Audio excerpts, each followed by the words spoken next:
राधे राधे दोस्तों, आप सभी कैसे हैं। इस गर्मी में अपना और अपने प्रियजनों का ख्याल रखें, क्योंकि गर्मी बहुत ज़्यादा बढ़ गई है। तो आप अपने प्रभु से प्रार्थना कीजिए कि थोड़ी गर्मी कम हो जाए, ताकि लोग अपना और अपने जानवरों का ख्याल रख सकें।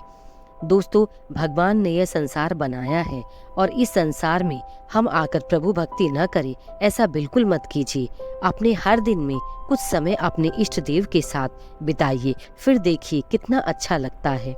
भगवान हमारे परम पिता हैं, हम सभी उनकी संतान हैं, तो उनके लिए क्या हम लोग थोड़ा सा समय नहीं निकाल सकते। दोस्तों, एक बार भगवान के लिए थोड़ा सा समय निकाल लीजिए, उनके साथ बैठकर देखिए कितनी शांति की अनुभूति होती है। दोस्तों, आप सभी को तो पता है कि हमारे हम सभी के हनुमान जी कितने बलशाली और बुद्धिमान हैं। थोड़े नटखट तो हैं, लेकिन ऐसा कौन सा इंसान है जिससे अपने बचपन में शरारत न की हो। तो फिर हमारे हनुमान जी तो बचपन से बहुत ही चंचल और नटखट थे। माता अंजनी के लाल सबके प्रिय थे, सभी लोग उनसे बहुत प्यार करते थे। दोस्तों, हनुमान जी को कई देवी देवताओं से बचपन में ही बहुत सी शक्तियां प्राप्त हो गई थी। हनुमान जी को सभी देवताओं ने वरदान के रूप में अपनी शक्तियां और अस्त्र प्रदान किया था। हनुमान जी का अस्त्र गदा है, यह बात आप सभी को तो पता है, लेकिन क्या आपको पता है हनुमान जी को यह गदा भगवान कुबेर जी से प्राप्त हुई थी।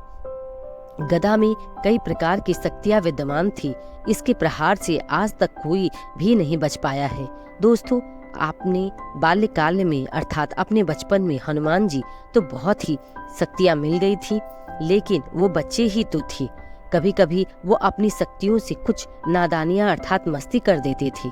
दोस्तों, हनुमान जी बच्चे थे और बच्चे की बुद्धि उम्र के साथ आती है, इसलिए हम सभी के हनुमान जी अपनी चंचलता में कुछ ज्यादा ही खो जाते थे। आप सभी को पता है कैसे बचपन में हनुमान जी भगवान सूर्य को निगल लिया था, यह सोचकर कि वो फल है।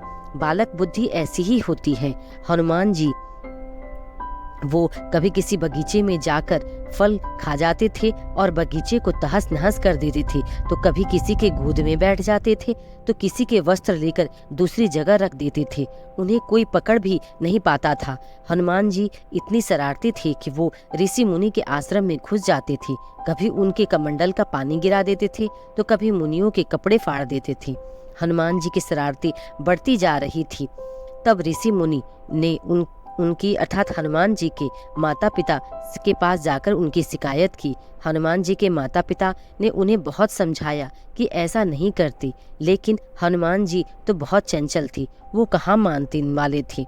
एक दिन ऋषि अंगिरा और भृंग वंश के ऋषि तप कर रहे थे, तब हनुमान जी ने उनकी तपस्या भंग कर दी, जिसके कारण सभी ऋषि क्रोधित हो गए और हनुमान जी को यह श्राप दे डाला कि वो जिस शक्ति का दुरुपयोग कर रहे हैं वो सारी शक्तियां भूल जाएं, उन्हें अपनी शक्तियों का ज्ञान न रहे।